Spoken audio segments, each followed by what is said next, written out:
Good evening, and welcome to another exciting episode of Movie NP, where we review films, movies, and talk about what we can learn from them and how they can better our lives. So, Halloween's quickly approaching, and I was trying to hold off on this, but there's so many good things to discuss around Halloween. So, I'm going to start early.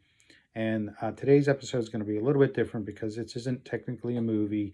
This is technically an episode from the Mickey Mouse reboots that began in 2013.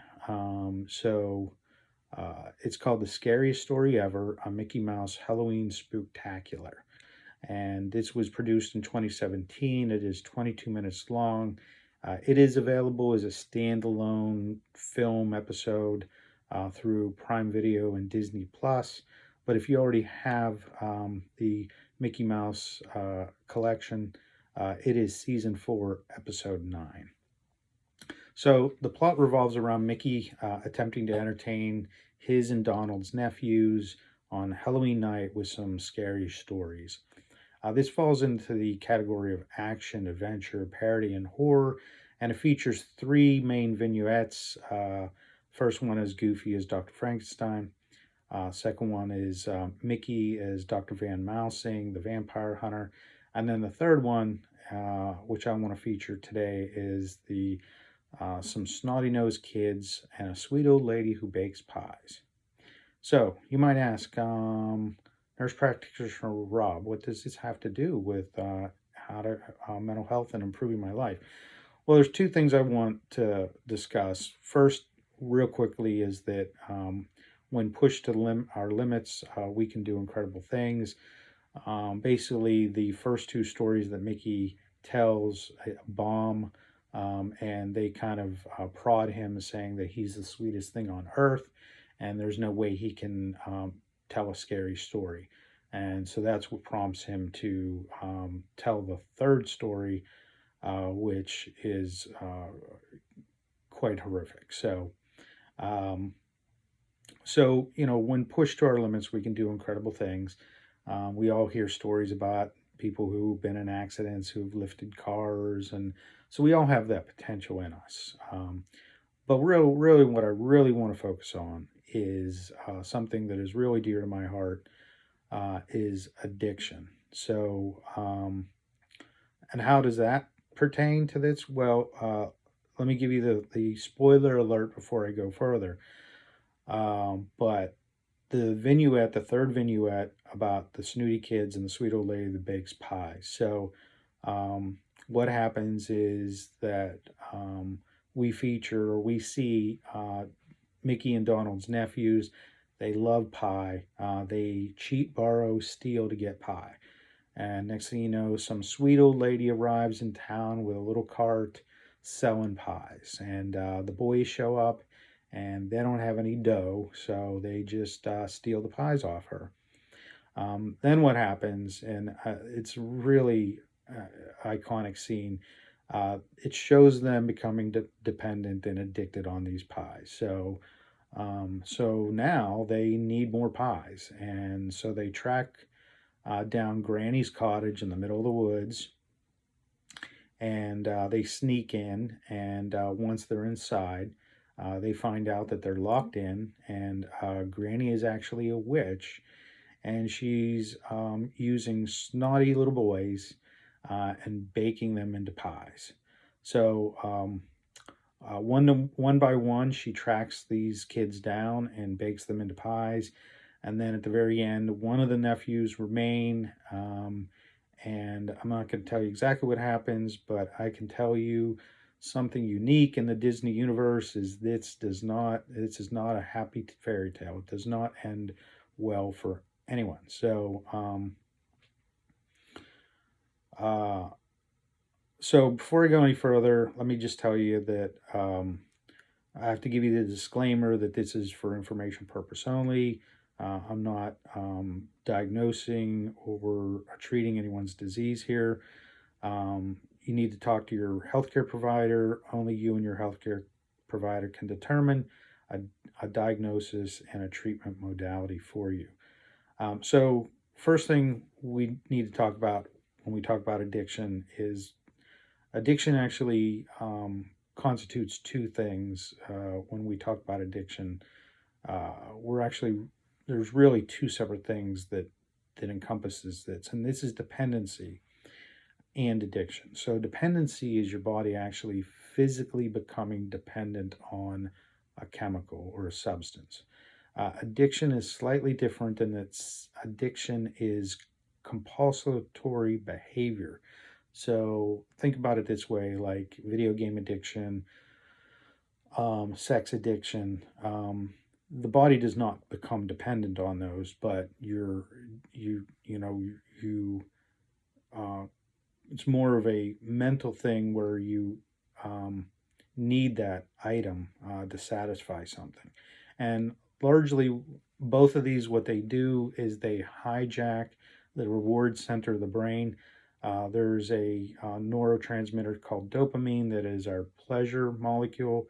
And anything we do, anytime we do anything pleasurable, whether it be eat a piece of pizza, or drink a beer, what happens is dopamine is released. Now, when we use substances, particularly like opiates and such, a very large amount of dopamine is released at one time. And with regular use, the body can become dependent on these. And so then it becomes the use actually turns into more of using to prevent yourself from going into withdrawal than it is actual compulsion to use. Although they are very closely intertwined, so it's hard to tell what's what. But so when we really talk about alcohol and opiates, we're probably talking more about dependency, but again, it's hard to tell what's what. Um, Largely, the treatments can be the same here. So in recent years, treatment has shifted to harm reduction, and in doing so, there's been some phenomenal medications that have come out on the market.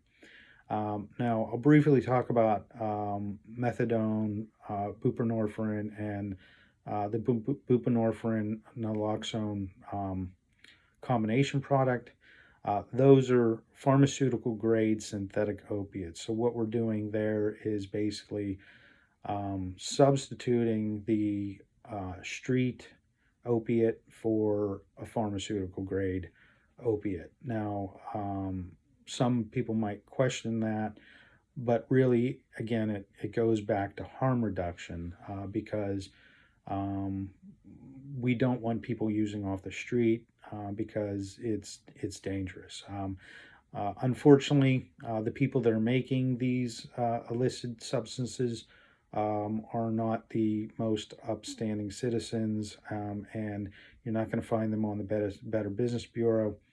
A lot of this stuff is coming out of China, other countries. They do not have the best quality control, which means you might be getting a hot dose of fentanyl in your batch. So we really want to keep people alive long enough to want treatment and for treatment to stick. And we'll talk about that a little bit more towards the end here. But my favorite medication that I want to discuss and my preference is a medication called Naltrexone. What Naltrexone is an opiate blocker. It also works for alcohol. We're not exactly sure why, because we know for a fact it's an opiate blocker, but it seems to have something to do with any substance that you can crave. It seems to cut those cravings, and I'll use the example. It's just recently been FDA approved and a combination medication for weight loss. So I believe that it's cutting down on people's cravings for food as well as substances. So naltrexone comes in two forms. Comes in a pill, and it comes in a long-acting injectable that's good for 28 days. Now, how I explain it is the primary difference is getting up every day and stringing out your own safety net, or having somebody string that safety net out for you. every 28 days, and it takes some of the choice out of it. So I recommend the injection for early recovery to get you through those first couple months, and then switch over to the pill form. But they're both equally effective. Now, there is one major side effect that we need to be mindful of, and it can cause some liver damage, but your healthcare provider will monitor for that.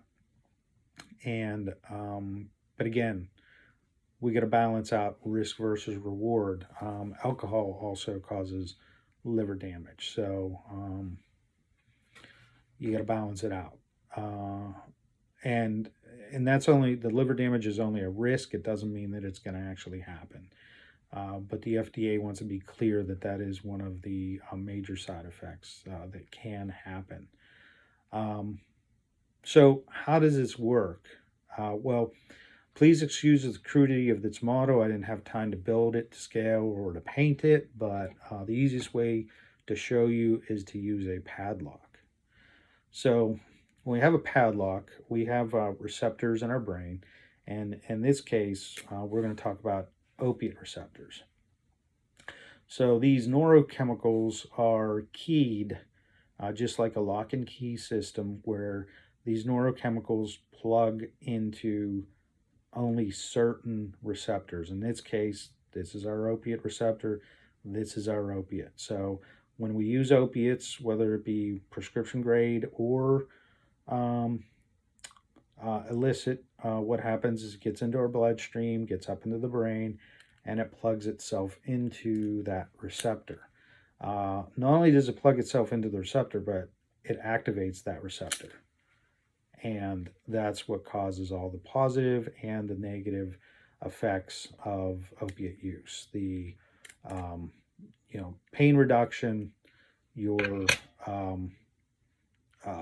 lot of people get euphoria from opiates, but it's also long-term use leads to dependency. Now, so what the naltrexone does is the naltrexone, it looks close enough to the substance that it plugs itself into the lock, but it doesn't activate it. It doesn't do anything. So that's important for two reasons. Number one, what this does is it tricks the body into thinking that it's getting what it wants, so it significantly decreases cravings. But the other thing it does for us is the affinity or the magnetic connection that the naltrexone has to the receptor is far superior than the actual substance. So if somebody had a moment of confusion and decided to use, what ends up happening is that opiate gets in their bloodstream, gets through the circulation, gets up into the brain, and it tries to get into that receptor, and it cannot, which means the person does not feel it, and it cycles through and metabolizes out the other side. It typically, what I say is it breaks that cycle of having one that leads to a binge. So by not feeling the substance, usually what happens is people remain their clarity, and after the first use, they say, well, "Why did I do that? That wasn't smart of me, and I'm not going to use again." So it typically breaks that cycle. Now, there is some things we need to discuss. Again, talking about kind of side effects and risks. Because of its affinity or magnetic attraction that this has, the only way that the naltrexone can come out of the receptor is through natural metabolism, so time, okay? So that's important for two reasons. Number one is that if you're treating somebody with opiates, they must be free of opiates for 7 to 10 days before you give the naltrexone, because the naltrexone will knock all of the opiates off the receptor, and because it doesn't actually cause any activation, the individual will go into what we call precipitated withdrawal, and that can become a medical emergency.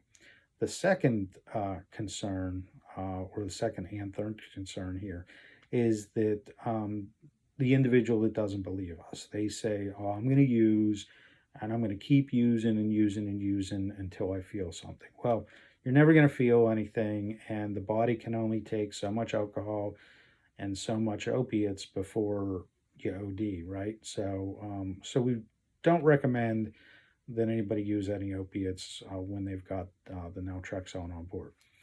The third issue is that the individual that has been sober for a month or two or more, their tolerance level drops. Before they went into recovery, they were using a gram or two, and they think that they can go back to using a gram or two. And guess what? Because their tolerance level has dropped, it's now too much for their body, and they OD. So you got to be careful with those things. So again, as for opiates, we recommend that once you're taking the naltrexone, don't use. Now, alcohol is a slightly different story, and we shoot for abstinence certainly, but we realize also some people cannot be abstinent. So there are individuals that continue to drink while taking the product. We don't recommend it, okay? But they do. But here's the win-win scenario to me, is that this the literature suggests that those that continue to drink far less than what they did without the naltrexone. So maybe you can't get through life on a case or 16 or whatever it is you're drinking, but a couple beers a day or a couple shots a day, you can still function. Of course, the less alcohol you drink, the less liver damage. So in my mind, it's a win-win, although we do want to shoot for abstinence. So that is the quick demonstration on naltrexone. Like I said, talk to your healthcare provider on it, and please, if you or a loved one are having difficulty with dependency or addiction, please seek treatment. Do not get baked into a pie. So there are a lot of free resources. A lot of people think that treatment costs a bunch of money, and there are some predatory places out there where it does cost a bunch of money. Now, the statistics show that it takes about 5 to 7 treatments before it finally sticks. So relapse is a part of recovery. So you need to know that going in. And so that's another reason why you might want to, manage the finances properly. Because if you're spending $20K a month on some fancy recovery program, it's probably not going to be your first one, unfortunately. So there are some resources for free and low cost addiction services. These are largely grant funded by either state or the federal governments. One resource I found was www.addicted.org. It has a list of free and low cost addiction services. And then the main website would be SAMHSA's website, which is SAMHSA stands for the Substance Abuse and Mental Health Services Administration. SAMHSA.gov. This is the government branch that deals with substance abuse and addiction. SAMHSA.gov is their website. They also have a national hotline. It's 1-800-662-4357. This is open 24 hours a day, 365 days a year. It's available in English and Spanish. It's for individuals and family members. It's not only support as in somebody to talk to, but also they can refer you for treatment centers. One last one I found was findtreatment.gov. And don't forget about AA and NA. Those are free resources available to anyone.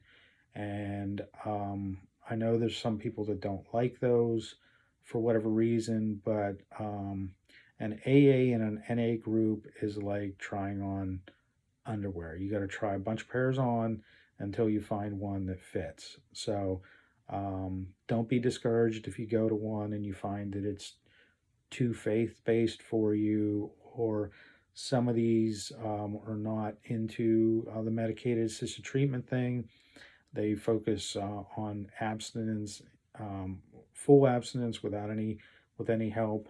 But there are ones out there that understand harm reduction and medicated assisted treatment, and they welcome that. So if you go to one and you don't like it, go to another. Also, there's the 988 Suicide and Crisis Hotline. Again, this isn't just for suicide. This is for crisis, and it at minimal is somebody to talk to. So again, particularly if you are a loved one and you have someone that's struggling with addiction and dependency, remember that it does take 5 to 7 treatments on average for it to stick. And we want to focus on harm reduction. The idea is, let's keep this individual alive as long as we can until they finally say, you know what, enough's enough and I want treatment. So, because it takes 2 things for treatment to stick. Number 1 is recognizing that I have a problem, and number 2, actually wanting to do something about it. And they have to do it for themselves. They can't do it for their kids. They can't do it for mom and dad. They can't do it for whatever reason. They have to do it for themselves. And sometimes that takes some time. I do want to caution opening up your wallet to these individuals. Support them, food, housing, whatever. But again, there are some predatory treatment facilities out there, and people have financed their homes, drained their bank accounts to help their loved one get treatment. So be careful of that.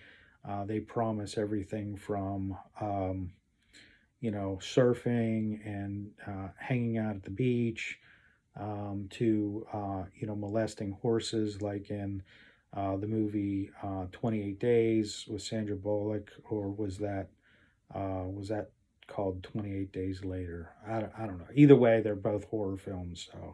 So there you go. So just be careful. And there are some medicated assisted treatment programs that allegedly will keep on ramping people's dose up of the buprenorphine and methadone products, and